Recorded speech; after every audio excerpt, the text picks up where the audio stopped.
Hey, everybody, welcome to the Maple Syrup Show. We are live, and tonight we have with us a special guest, Dave Beck from Paverson Games, and George. George, hey, how are you, by I'm the doing way? all right.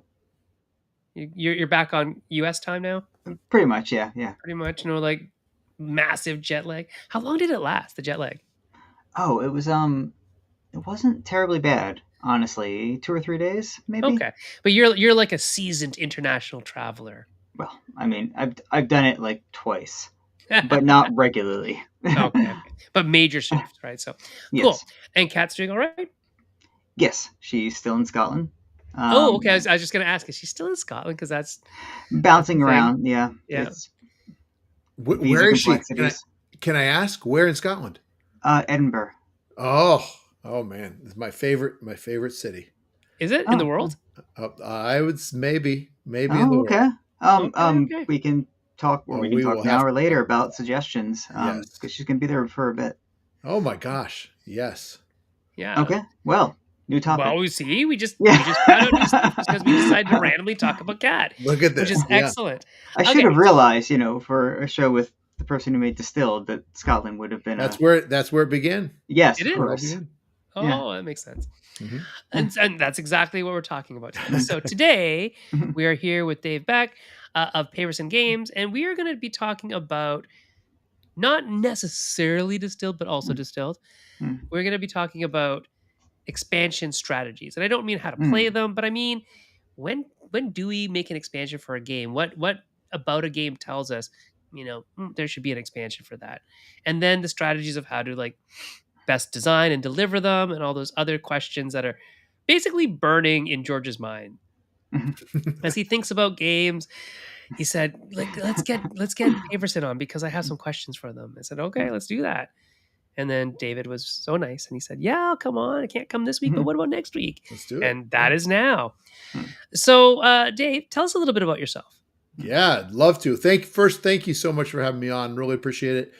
Yeah, so short version, then we can go dig into more. Uh, Long way back is I'm actually an artist by Hmm. trade, so studio art, Mhm. sculpture. Fell into kind of 3D digital stuff, 3D modeling. That one thing led to another. Games, video games, teaching as well. So I'm a professor, so I teach video game design. Oh. One thing led to another then because I love board games. I was playing lots of them. That one day I came up with the concept of like, I want to design a board game, which is where Distilled came from. So it was kind of this like stumbling from one interest into another, like as you know, Sen, like the idea of a professor or someone that's really interested in the world of research and investigation. If I'm interested in it, I'm just going to fall, nose deep into it and continue Yep. to study and research that. And so that's what I've done, and that's where I'm doing now with games.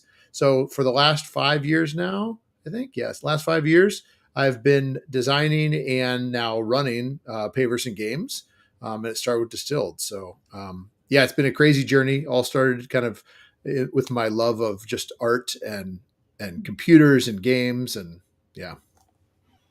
That's awesome. Very cool. Um, just to say hey to Deadpan who's out there, everybody else in Maple Syrup Land, sign in, let us know where you're calling in from, or if you're watching and why you're watching and where you're watching from. It's great. So Mhm. yeah, I think that is a very kind of not necessarily common, but I listened to a podcast and got really deep on something, or I'm already a content expert in this thing, and I thought, man, that would make a good game. A lot of people find game design through their interests, but you were also playing games, right? Mhm. When do you think you started playing like what we would consider modern, quote unquote, strategy games? Yeah, so not that long ago. I well, actually, let me back up. I started playing those probably when I was around 10 or 12. I got a chance to play a couple games that one in particular that really hit hard that I absolutely loved, which was Mhm. Scotland Yard. Right? Um, Okay. Yeah. and loved that game. Got a little bit into D&D as a kid as well, not much, but a little bit in summer camp. I went away to summer camp and like didn't understand what this was. All these people I met, I played for a week, like in our cabin. It was amazing. And then I thought it was just this island of this thing. I and then I went home and I never heard of it again and never met anyone else. So it was this weird thing. It was like, I guess just this thing that existed at summer camp.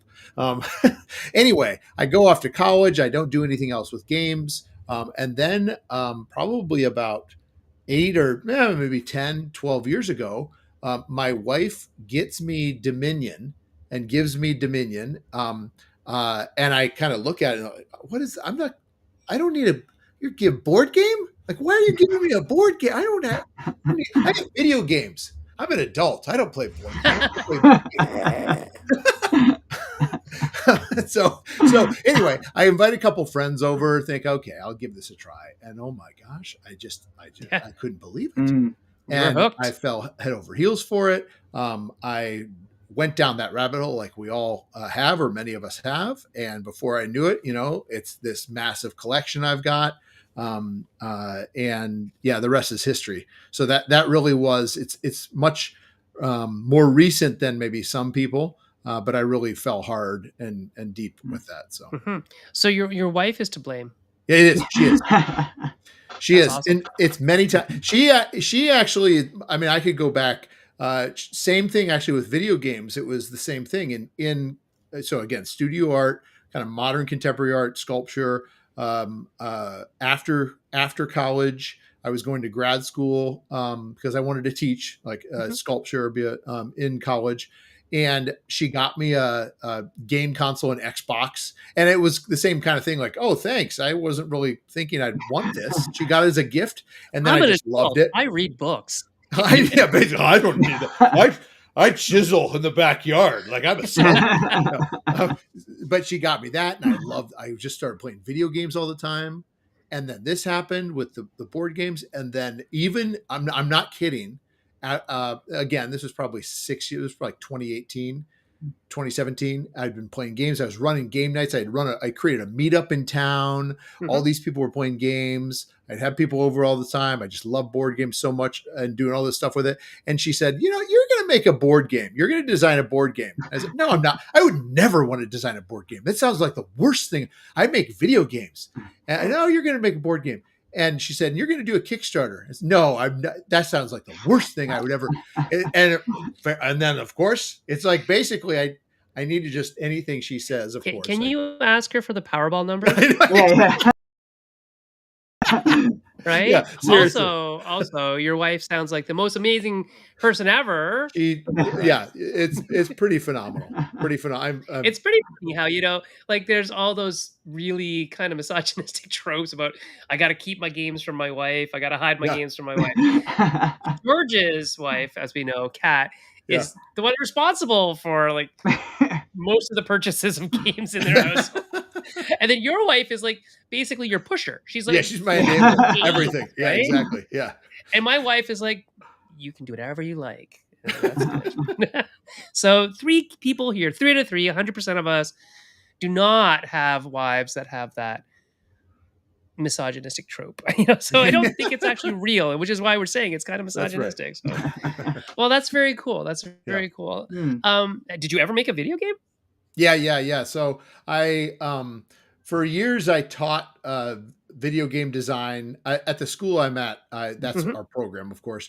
And so, yes, I made a bunch of video games that you'd find maybe in like small museums in the Midwest where I am. And then I made one game that I really wanted to make a game that was more of kind of like an indie game that I could just call my own. So, that I could say I scripted, I wrote, I modeled everything in it. So it's called Tombeau. So Tombeaux. So French for kind of grave or tomb. You probably know that. And it's on Steam. It's basically a walking simulator. And it was about the kind of history of the land, of the people, of like before we got here, and maybe even thinking about the future of this area where I am down in Wisconsin. So part history, part art, part video game. And of course, I put it up on Steam. And so what happens is, again, I'm kind of trying to take a somewhat of an artistic approach to this thing, somewhat. And all these people download this thing as thinking like, oh yeah, I'm gonna run around and shoot something. Like, so I got a little flamed perhaps in some of the reviews because again, I'm just trying to do this all myself. But whatever, it was fun. I wanted to be able to say I could make this myself, so I did that. But it was a great experience to be able to look back on that and see, especially compared to something like tabletop and most video games, like man, to try and do something on your own versus working on a team, like that collaborative approach, geez, night and day, how much better an experience can be, in my opinion, when you're working as a team, or whether it's a pair, or as a team relying on so many other people for their strengths and their skills. So Excellent. yeah. So George, Yeah. what kind of questions did you want to ask Dave today? I know you had some in mind. You were thinking about, your brain's been on expansions over the last couple of weeks. Like, what's up with expansions? So we've got Dave here today. He has a Kickstarter up currently, for distilled cocktails, I believe. That's what's Yep. up. Yep. And I saw one ad today when it's like the final expansion. Yeah, same. It's like the last expansion I'm ever gonna make. I thought that was hilarious, given the topic that we're talking about today. Yep. Yep. Which is all about expansions. So, Yep. George, ask away. Yeah, I mean, so I'm curious whether that's true, but we can save that for later. So did you plan out the expansions for Distilled from the start? Good question. Yeah. So with Distilled, the idea of planning out expansions, most definitely not. 100% zero, no. Underline, capitalized, bold. Mostly because, again, like especially with Distilled, it was almost something I stumbled into with how I came up with the idea in the first place. But most importantly, the journey that I went on with it. And our Kickstarter, we kickstarted it in 2021. We did have some ideas for some expansions then, and we decided to kind of put some stuff aside that we wanted to consider. But at the time, no. When we designed it, it was more about how can we make this game. In fact, I would go so far as to say, how can we make this game, especially being the first game that I really kind of made that at that size. Looking back, I just still laugh at how much game I put in that box.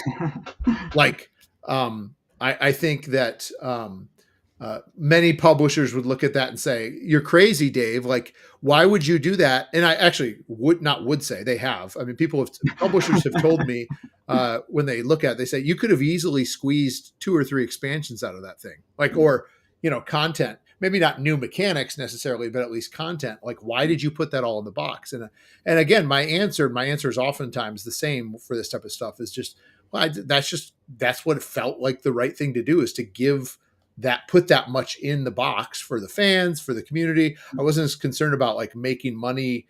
I know that sounds silly, but as I was about like creating the best possible experience for the players.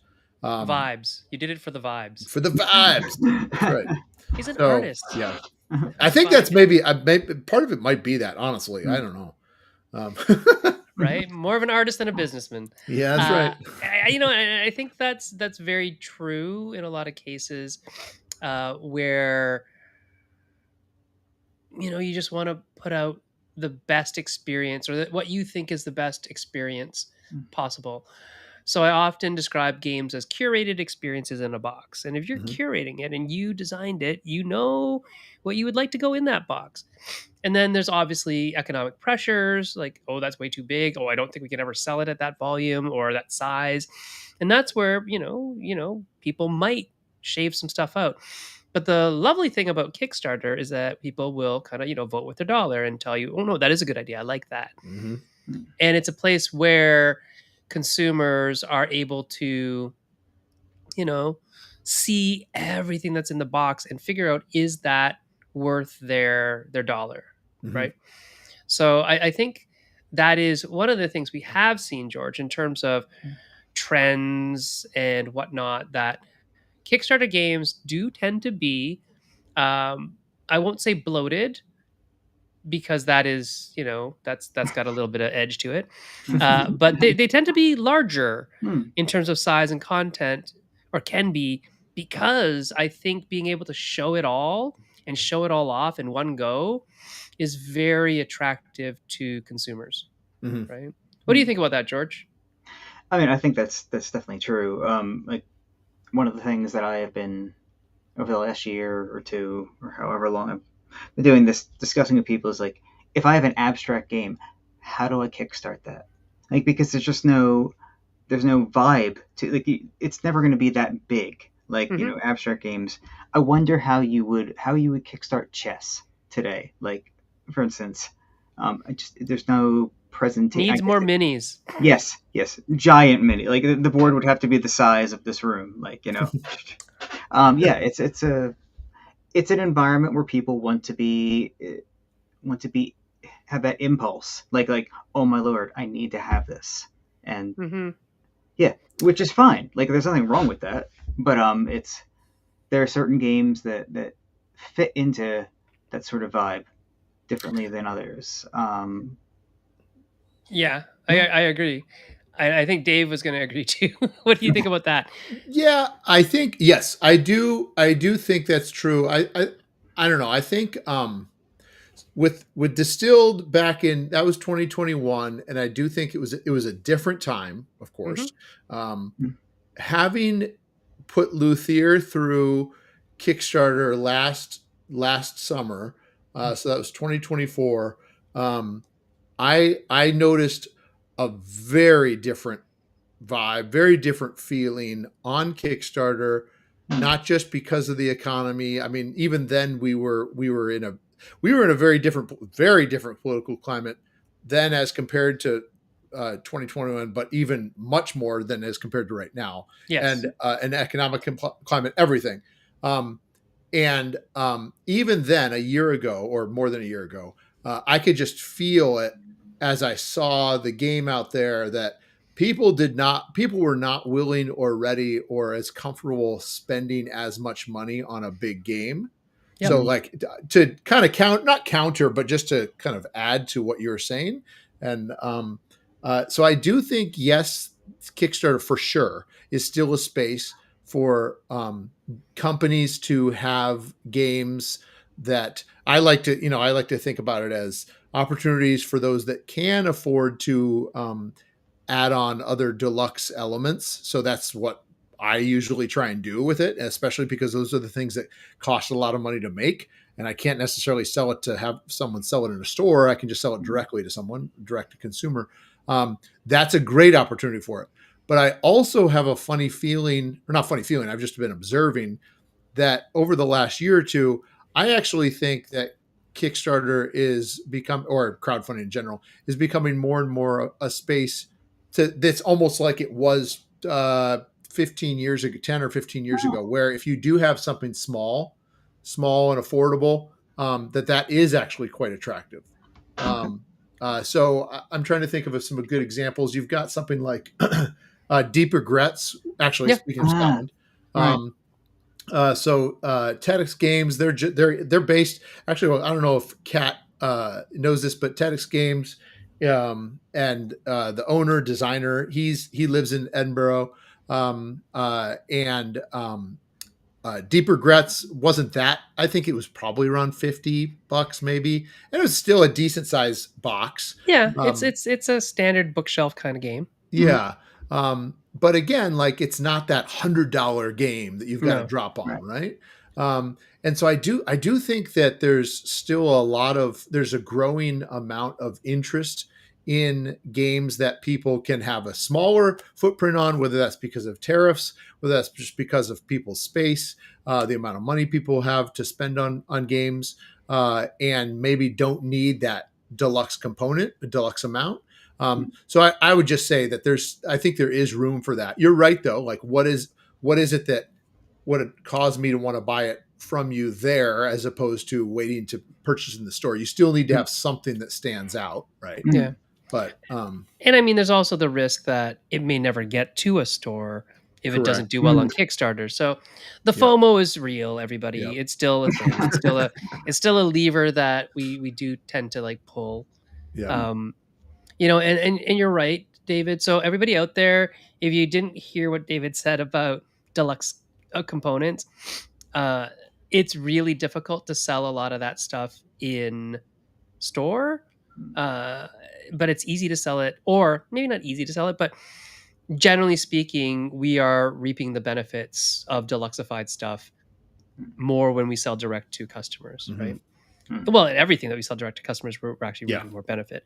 But specifically, the deluxe versions, um, because it's something we probably can't produce at a price that can be sold in a store anyway. So, Mhm. yeah, everybody who's getting the deluxe editions, you're probably actually really you're helping the publishers a lot, which is great. Mhm. You're getting probably bang for buck, a Yeah. good deal because we're Mhm. able to because we know we're not ever going to sell it in retail. We can price it accordingly, Mhm. so it's still affordable for you, but we're still making a good margin. Mhm. Anyways, there's lots of stuff to talk about in that. Just that one sentence about Yeah. like, oh yeah, deluxe stuff is the way to really fund your campaign in a lot of Mhm. ways, right? Yep. And that goes to George's question about like a game with minimal components or a game with like abstract theme. Like, how do you deluxify that? How do you Yeah. make it expandable? How do you do any of that? And the answer is sometimes you can't.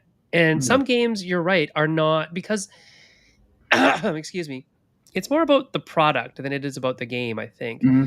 But some games do not become products that are Kickstarter friendly or crowdfunding friendly because you can't generate more lead with and this expansion and this alt art or whatever.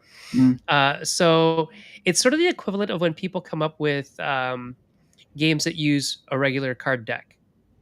They're unless you have like some cachet as an artist before you did that, it's really hard. There are some games that have defied that logic and have done okay, right? Done really well. And kickstarted a game that you could actually literally just play with a deck of cards. Uh, but they're very few and far between. The same thing with chess. Like there are some games that are chess plus, and for some reason they just hit the market right and sold. But in general, like most people will say, do not make a chess variant, and Yeah. most publishers out there will not even look at anything that is a chess variant or a checkers variant or anything like Yep. that. It's just like we'll never sell it because people just play chess, Yep. right? So, in terms of your expansions, okay, so we talked about the final expansion ever for Distilled. Uh, what are you putting on the table this time in terms of expansions for Distilled, and why did you choose to expand the game in the way that you are doing it? Yeah. So what we did was, originally, Base Distilled talked about lots in the box. When we kickstarted it, we did have a small expansion called Africa and the Middle East. It added a fourth region, the kind of the final region of the world. It was something that came with anyone that backed the Kickstarter that got a certain level received that as well. It didn't add any brand new mechanics to the game. It just added some new content, some new cards that had some unique powers. So more of everything is kind of the way we say it.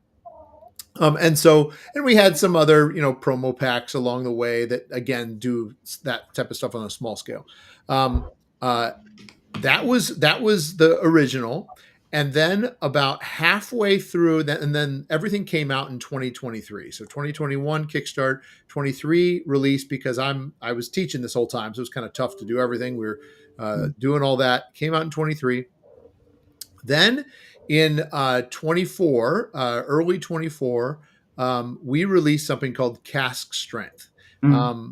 This is truly, I mean, it's not a deck of cards, but it is a pack of cards, the size of a pack of cards, 53 cards.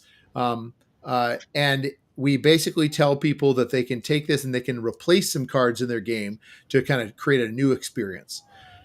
So what I decided to do is not kickstart this. I just put it up on my website as a pre-order. I decided to print it myself. I saved up money from the Kickstarter and I used that money. So I didn't, a lot of people will say, oh, we're going back to Kickstarter a year later and doing a reprint. And really it's just to raise more money that's fine. But I decided, I think I'm going to be able to do this on my own. So I did that. And it did pretty well. But again, very small, very affordable. Just again, probably another bad business decision that the artist makes.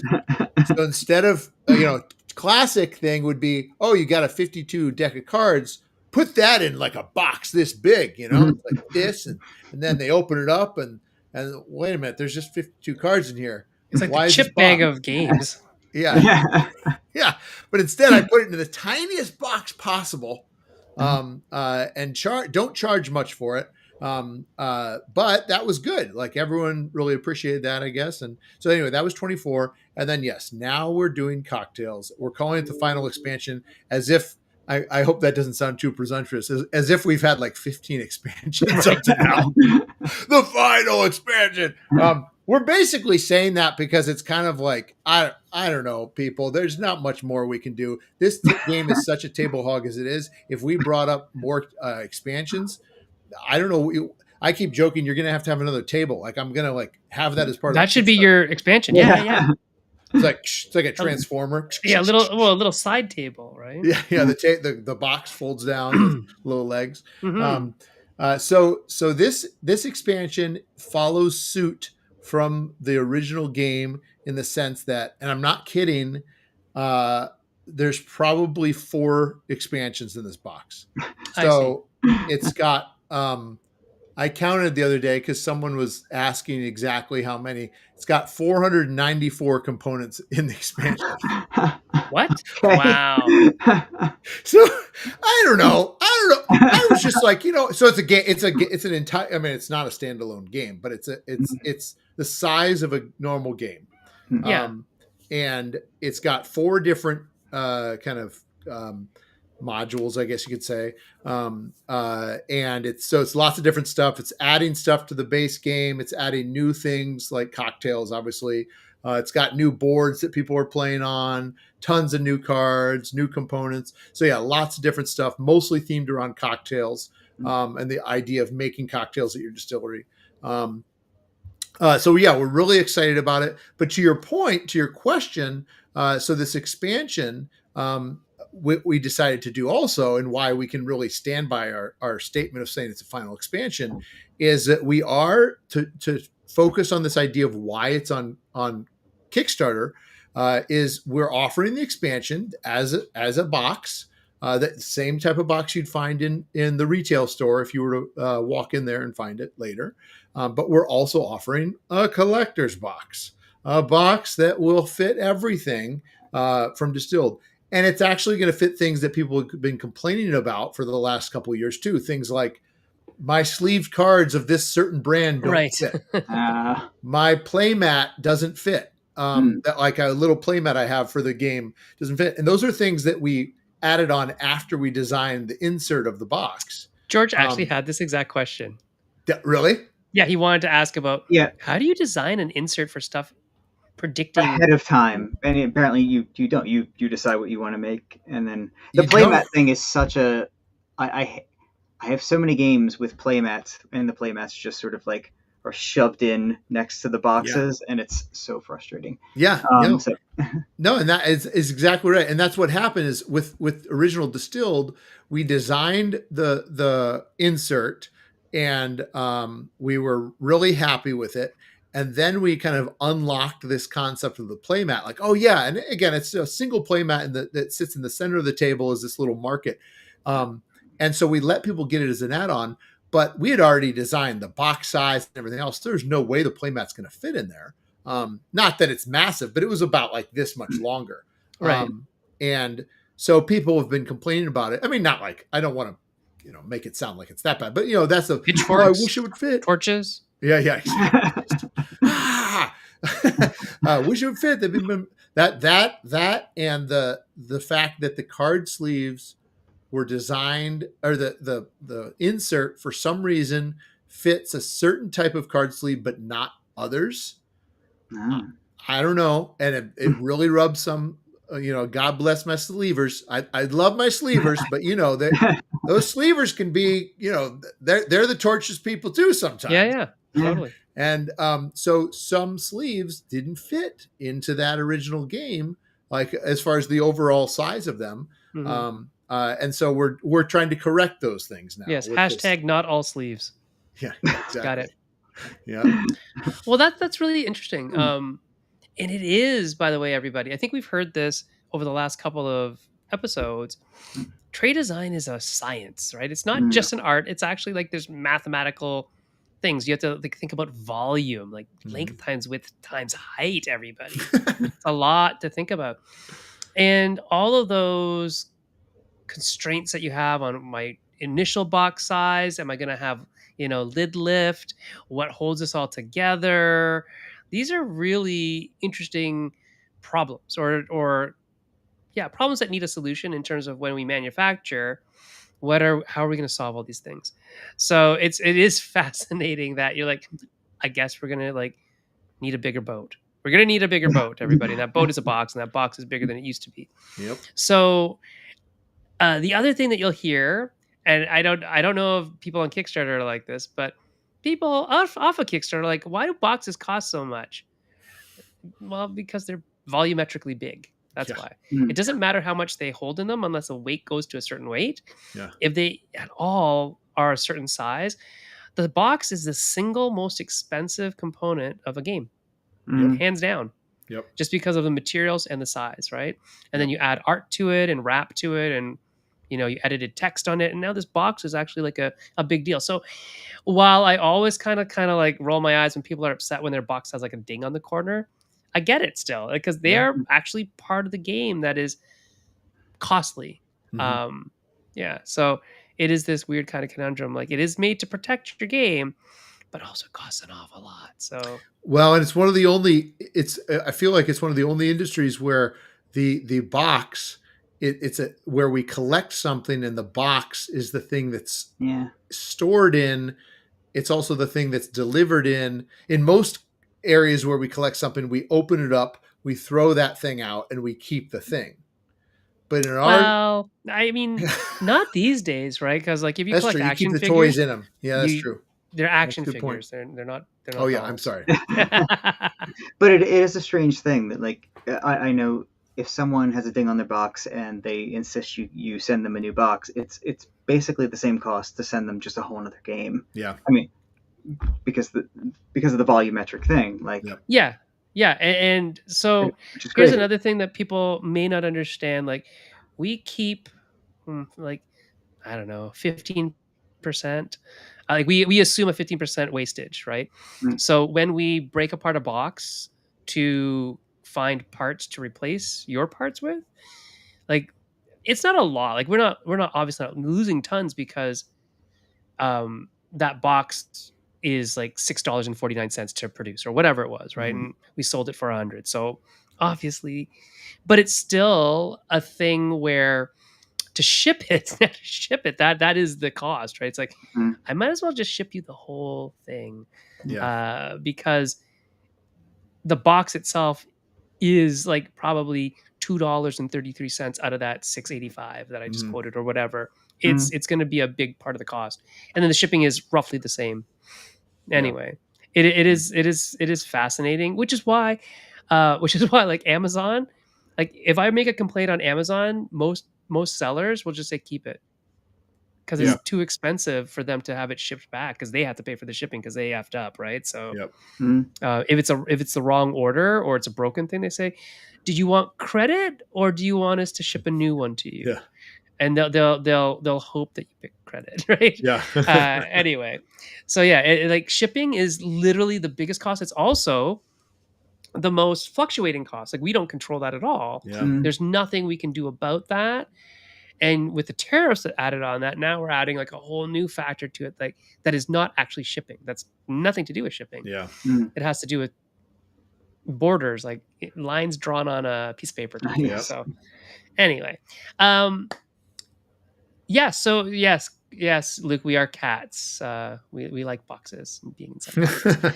Um, uh, what else is going on with the expansion? So you say you have like 409 Yeah. pieces in there, and it's like the expansion to end all expansion.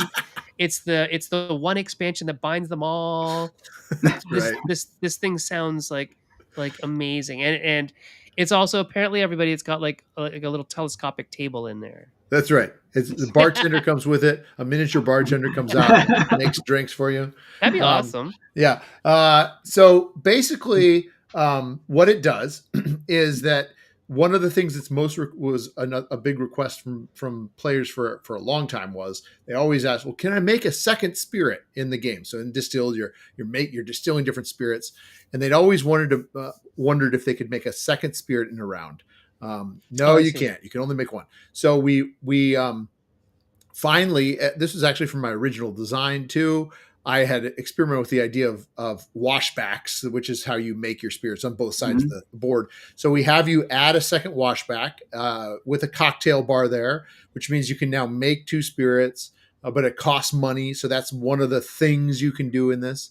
You can also acquire all these different cocktails, these really cool illustrations of these different cocktails, and make those. You can get these mixers for the ingredients into the cocktail. Comes with dice that you roll. So there's now dice in the game that look like ice, like little cubes of ice. And it's not, you don't roll them and then you just see what you get. It's more of a, you roll them and it's kind of like a preview. It's going to come soon. So you can always kind of have a foresight into what might be coming down the road as far as the mixers that you could be purchasing from the market. So you're making cocktails, you're making extra spirits, you're fulfilling orders and spirits for collectors who are looking for extra special prestigious spirits as well. So that's a third thing that you can be concentrating on. And then finally, we have a new map that you're going for, that you're all kind of vying for control over. It's not area control necessarily, but you're trying to establish your renown, which is what we call it, kind of fame, all around the world, getting different bonuses as you kind of spread your fame around the globe. And these things are all kind of connected to each other. So really adding, the way I've been describing it is that in Distilled, the base game, when players play, they kind of all do somewhat of the same thing. They're all trying to compete for goals and awards the same. They're trying to make an age spirit or two. They're trying to usually all make 7 spirits, 7 spirit labels. Have a couple upgrades. So everyone's kind of doing the same thing, just a slightly different flavor. But with cocktails, with all these different things to choose from, and the way I say that is it's like we're all going down the same highway together. With cocktails, you can kind of go off on your own country path. And, I could go to the left and you won't see me for the rest of the game. Not really, but, I could do my own strategy. You could do your own. And so we really can all kind of find ourselves at the finish line doing very different things. So it makes it quite a different game from the perspective of being able to play it multiple times and kind of taking different strategies. So while still staying thematic and lots of new, distillers and different types of cards. So lots of new stuff too. So yeah. Very cool. Very cool. Yeah. And if this is the last final The final ultimate edition of expansions for Distilled, what are your plans, or how does this shape your future plans for other games? And are you now, this is actually quite interesting because you decided to not kickstart the second or the first kind of mini expansion, I guess anything is mini compared to the ultimate one that you're just making right now. But in the future, are you going to go to Kickstarter with expansions for like Luthier or future games, or are you gonna kind of like the low kind of, I don't know, media presence of the going straight to retail? Yeah. What do you think works better for you as a company, not as an artist, but as a businessman, as an actual factual businessman? What do you think works better for you? Crunching the numbers. That's a good question. I think the way I'm approaching it next year, because we have 2 games planned for next year, and one is going to Ooh. go straight to, I guess you could say, retail, straight, Mhm. skipping the crowdfunding. One is definitely going to crowdfunding.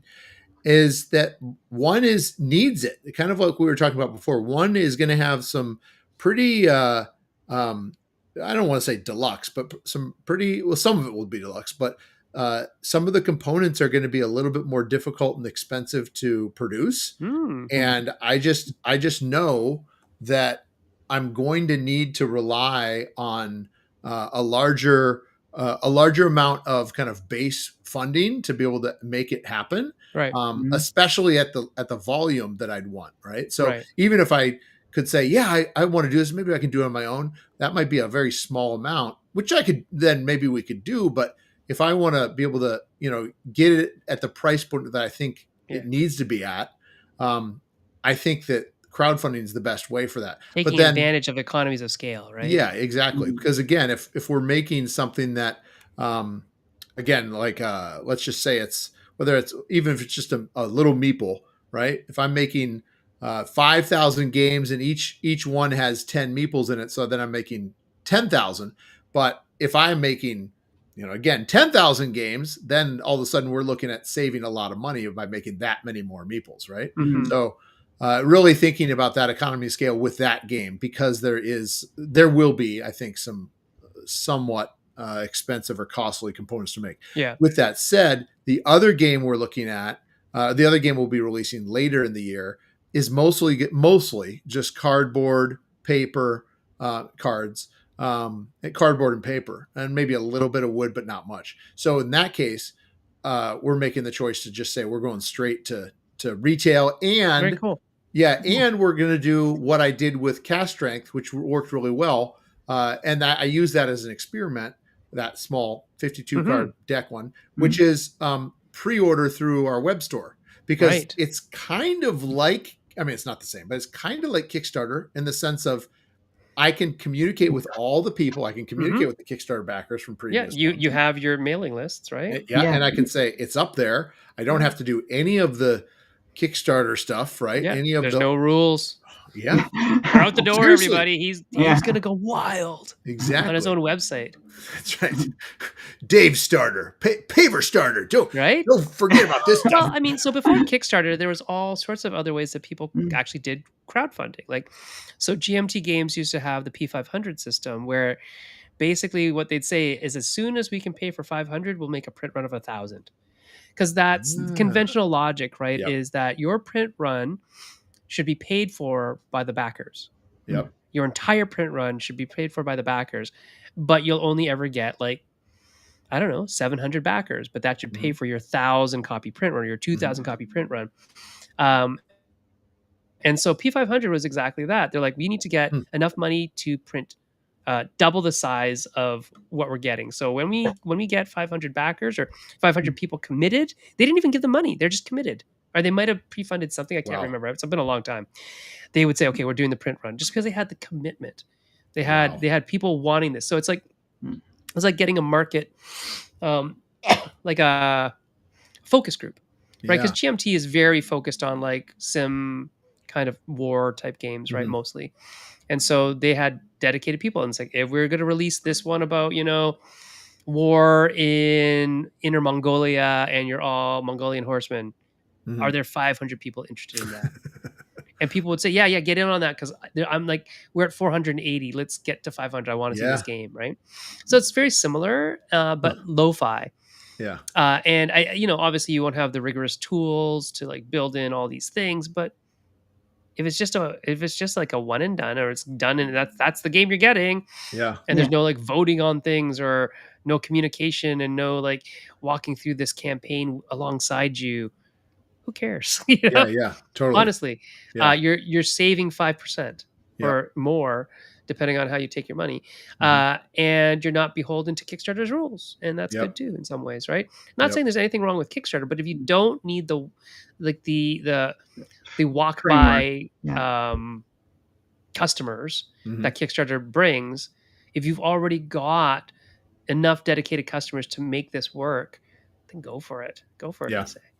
I think a lot of small publishers are able to do that with smaller games, but then you said like the ones where you're using like, are you talking to like Matt and Dave at Matt Paquette about making fun stuff for that other game that has really neat components? I should. I haven't yet, but I should. I will eventually. We haven't gotten there yet, but Yeah. probably yes. Just so everybody knows, Dave, the other Dave is Dave Killing, who is my one of my design partners who made the musical The Dice Tower. Dice Tower for Luthier. So it's like you should talk to David about that. He loves making weird stuff, and he'll try to make it as economically as possible because the boy hates waste. He hates waste. Oh my gosh. Like don't waste anything. Okay, David. Yeah, he's amazing. We won't. He is. So yeah, lots of stuff going on, and that's really cool that you're bouncing between models. Yeah. Have you kind of, it's like brushes or any tools that an artist has. Like you need the right tool for the right job, and you found, from what I'm hearing, that Kickstarter is the right tool for certain types of things, but maybe not other things. Yeah.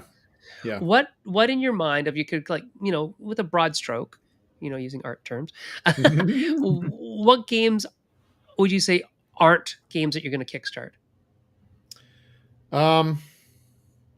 So I think, broad strokes, it's going to be, again, it's definitely going to be games that would only, let's see, is that always right? Yeah. Games that would only have, I think, one version. Okay.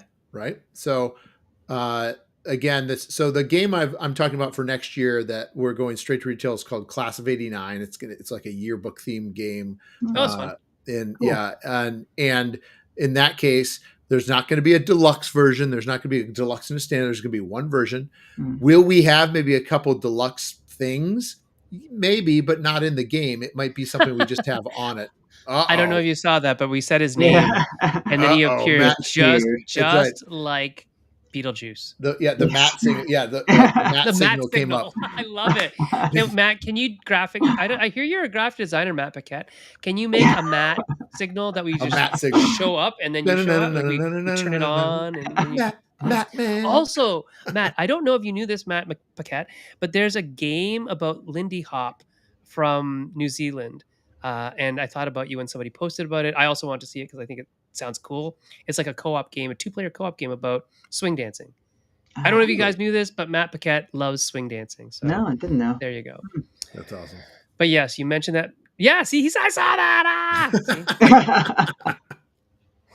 That's too funny. Sorry, Dave, Matt. No, that's awesome. That's great. Matt interrupted. That's awesome. Matt's here. Hey, Matt. But yeah, I think so. When there's one edition, that's to me, that's a good sign that. Sorry, if there's one edition and it's a standard kind of focused on retail edition. Sorry, if it's a deluxe edition, maybe definitely then crowdfunding. If there's evidence that there's probably not going to be many extra add-on things as well, or deluxe things, right? That's another one. If it's a really small game as well, perhaps as well, that might be a case. But I also think it depends on the person or the situation you're in. So for instance, for me, if it was a small game or a very small game, or a game that didn't have those things like I was talking about, then it would make sense. Like maybe I'll just take this direct to retailer or direct to the customer. But if it was someone on their first game, of course they might need to consider taking it straight to crowdfunding. So it really depends on the case-by-case basis, I think, as well. That's a good contextual point as well. Like if you are a first-time creator and you don't have, like, I don't know, distribution channels, because they're really hard to get. You just don't get them by making a game. Like you actually have to have a track record and maybe multiple things to put on in your list of SKUs, right? So if you only have one game, doesn't matter if it's a small game that could have gone direct to consumer or direct to Amazon or to retailers, you might not be able to get it there. So you might have to go crowdfunding despite that. And then the other thing about small games and crowdfunding is that, potentially the margin's actually better for you, because small games in retail, the lower the price point, the smaller the margin, or well, it's not the smaller the margin, but the more your margin will be it's a fragile margin. Let's just put it that way. Yeah. Market forces will push it harder than a big game that has a lot of wiggle room on that margin. Okay, Mhm. that's all I mean. Mhm. Economics 101, not the area of Like school that I SUVs. You're teach. selling air. Yeah. Or chip bags. We talked about that already. Yeah. Cool. So 2 games coming out next year. One to Kickstarter, one on the Paverson website. Yep. And then we have, what do we have anything else coming out for existing products? So we were already doing the um, distilled stuff, and that's Mhm. the end. We know that, The end. the finale. And Yep. then what about other games? Is there things coming up for your other games? Yeah, so Luthier right now we're waiting and seeing. That's a good example of one where we do feel like that box again is packed full. It fills the table. Does it need an expansion? Do we have ideas for it? Yeah, there it is. Do we have ideas for expansion? Yeah, perhaps. But again, like I don't know. I'm not that classic business person that just says, "Well, we need those expansions now. Let's strike while the iron's hot. Let's come out with an expansion right now."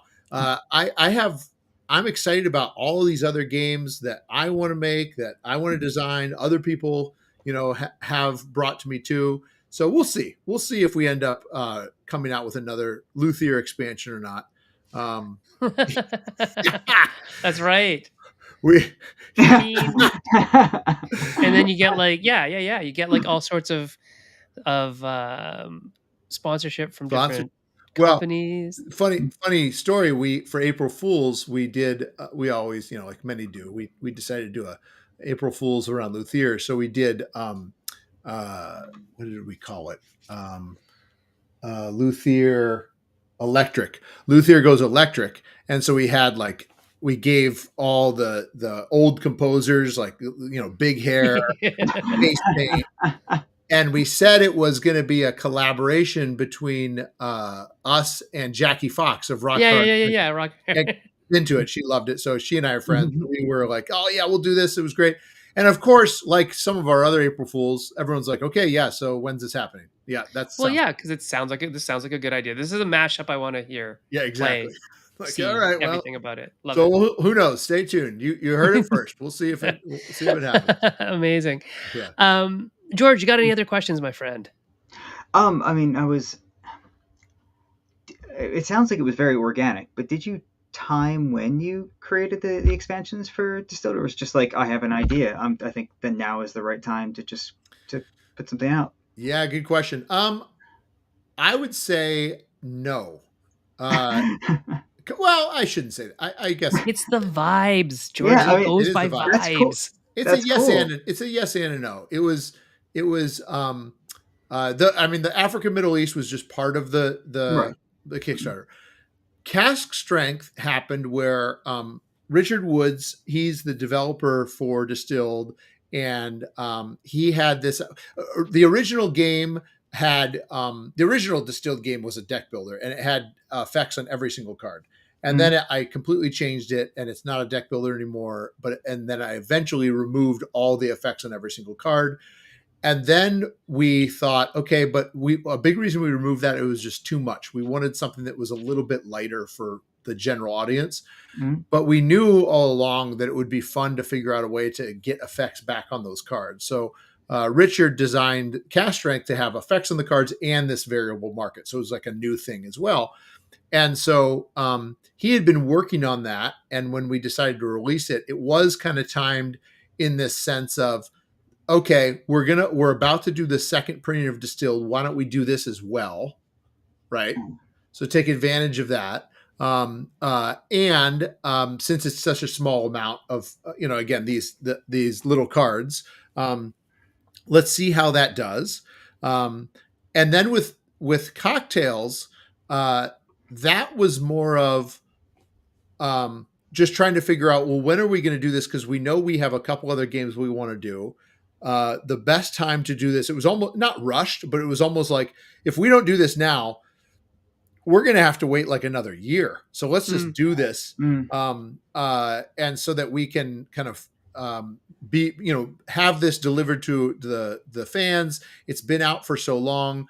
Distilled's been out long enough without any sort of other big expansion. And I didn't mention this before.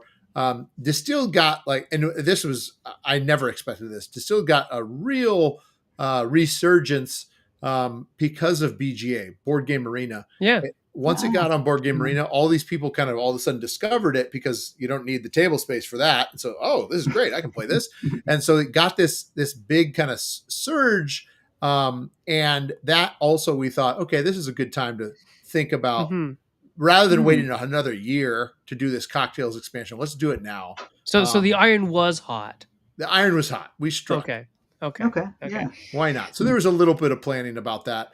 Especially as opposed to waiting longer, for sure. Right. So you weren't necessarily sitting on something that was pre-designed and waiting, but you also weren't like rushing to make this. You already had some ideas. It was already kind of in the works. It may have not been finalized, but the time was right to make it final, to put it up online, to get it tested, to do all those things and get people interested in it. I mean, and are you still doing development on it right now, or is it pretty much done? It's pretty much finished. The solo, we're still kind of tweaking the solo a little bit, but beyond that, pretty much is done. Although I'll tell you, we have a phenomenal playtesting group in Discord that plays pretty regularly. But I think now that we finally, just because of the Kickstarter, we finally got it into a public mod standpoint for TTS. I wouldn't be surprised if we'll see a little bit more, because people will start to, that usually happens. They'll start to play enough and they'll say, well, wait a bit, what about this? Which is great. So over the next month or two, I'm sure we'll tweak things a little bit, but I'd say it's probably 95% there. It's just balancing a little bit, if anything. Excellent. Yeah. Well, I think that sounds like lots of cool stuff happening. Yeah. Right? The future looks bright. The past was cool, right? It's all vibes and everything. That's right. All vibes. Running the company on pure vibes. That's right. Which is fascinating and awesome. I did want to ask you this. Have you ever felt like that you've left money on the table? Or are you like, that's okay, I produced what I wanted to produce? I feel that all the time. Oh, okay. And I that's probably again crazy for me to say, but I feel that all the time, but I'm okay with it. I think many times it's things like, I could have made it for a lot cheaper, or I could have decided not to, again, put so much in a box or whatever. A good example is at Gen Con, I will regularly schedule dozens and dozens and dozens of play sessions of my games. And I was talking to someone that will remain nameless, a publisher, an owner of another company. And the games I schedule, some of them are my games that are for sale, like Luthier and Distilled. Almost all of the games I schedule are prototypes that you're not going to be able to buy for a year or two. Yeah. And they said to me, why are you doing that? Why are you wasting all that time and money and effort on that? You can't sell those. And I said, well, because I feel like I'm building a community. I'm letting my fans get to play these games. They get to get feedback on it. It's like building the community around these games, and they're getting to help shape it. They're not like giving the feedback and saying, you need to change this card, but they're starting to become involved enough that then I see them on Discord, and before we know it, we're having these great conversations. So I feel like I might be spending money in ways that I can't necessarily see the return like a typical business person might, but I still feel it's an investment that to me is worth it. Vibes. Once again, vibes. And community. I mean, in this day and age, I think community is so important to get investment in what you're trying to do. Yeah. Yeah. People want to feel listened to, seen. All those things are very important. Yeah. And a sense of community where there's active listening involved. Like, I need that feedback. Help me make this game better. People are going to be drawn to that if they like the personalities that are involved and the games that are involved. I think that's an interesting decision, right? And it's going to work differently for different people. Depends on how you run your company, depends on like your public facing face, and it also, there's going to be a time when it's like, okay, maybe that's too much of that. Yeah, exactly. And that's just experience, right? Just Yep. telling you like, oh, next year we're going to change what we do. We're going Mhm. to do roughly the same thing, but maybe not so many tables, or maybe we'll do it over a longer period of time, not as intensely on one day, or Mhm. however you did it. There's always ways Yeah. to tweak it and make things slightly better. I mean, you know that as a professor, you teach the same course year after year, Oh, but you're tweaking always it change. all the time, right? Yep, always changing. Yep. Always changing things. All right, everybody. So, we went through expansions. We already got there. We are at our time, everybody. Sorry, I forgot to click on that. And it's nice to see people here. Thank you, Luke and Deadpan and Matt Paquette and Kevin, for Kevin. coming and talking and chatting in the chat. Yeah, we're looking forward to seeing when did your Kickstarter finish, by the way, Dave? October 2nd. October 2nd. So you got a lot of time still, another 15 days almost, another 2 weeks Mhm. almost, to go check out the final, ultimate, last man standing expansion Exactly. for Distilled. And then next year, another couple games coming out from Paverson Games. One of them will be through the website, which we'll have here in a second. It is where to go, paversongames.com, right there. So, Dave, do you have like a newsletter or something on there that people can sign up for? Yep, yep. They can Okay, sign good. up. Go Yep. there, sign Okay. up for that, and get informed when Dave puts that game, the fourth game, Mhm. up for sale. That is going to be sold through the website first, I Yeah. believe, right? And then also, obviously, any other really cool news, like an expansion maybe for Luthier, Yep. or when the next Kickstarter comes up for the bigger game with the complex components That's that right. Matt, he wants to talk to you about that. So there you go. Make some connections. If you want to talk to me, you can find me on Blue Sky at Senfeng Lim. That is a good place to talk to me. X is not a good place to talk to me. What about you there, George? Still Dreyerink on most of the things. Most of the things, so all the things except X, really. Yeah, really. And maple syrup on all the things. And we already talked about good old Paverson Games. Yep. Why is it called Paverson, by the way? That's what my mom called me as a kid. What? Paverson. What? Don't ask me. She Okay. sang it. She sang it. She sang some song to me, called me Paverson, and then I started using that as my gamer tag and my AOL online and everything. And I was I like, did well, need to sounds ask like you, a good name for a company. are you Let's do class it. of 89? Huh? Are you class of 89? No, I wish. No, I'm class of 98. Flip it. Oh, okay. Yeah. Flip it around. Because I am. I was like, oh, that's awesome. On Instagram, you can interact at Paverson on Yep. the big old gram. If you want to support Maple Syrup, and you probably should, but you don't have to, help keep the lights on here, it is patreon.com/Meeple Syrup. And hey, I warned you, you have to give final advice about maybe the final expansion. No. What Final. kind of advice are you giving there, Dave? Advice to end all advice. Right? So and it's probably you're probably can tell where this is going to be coming from, but and what it's about. I would just say advice to people out there. I really do believe follow your gut. Do not let people tell you that there's a single right way to do something. Right. I thought that was the case when I first got into this business, that I was supposed to do things a certain way, and that was the right way. But I really think you should find what is your way, and that can be the way. And sure, listen to the advice of many people, because so many other people have gone through this process. But then after you've heard the advice of multiple people, kind of weigh that advice and think about what is the best way for you, because that might be a little bit different, and that's okay. You can so go your own way. you can go your own way. There you go. Oh, and George. Oh, Matt says great advice. There you go. George, what are we doing next week, buddy? We've discussed a couple things, but I don't think we've settled on anything. So, Well, maybe we have. okay. Well, so it might not be this week. It might not be next week, but in the close future, I am going to be reaching out to the designers of Flip 7 Oh, okay. So because George asked me to. yes. But I Okay. don't know what it's about, George. He just said, "Can you talk to the people from Flip 7?" And then I forgot what it was about. So tell Yeah. me, what's it about?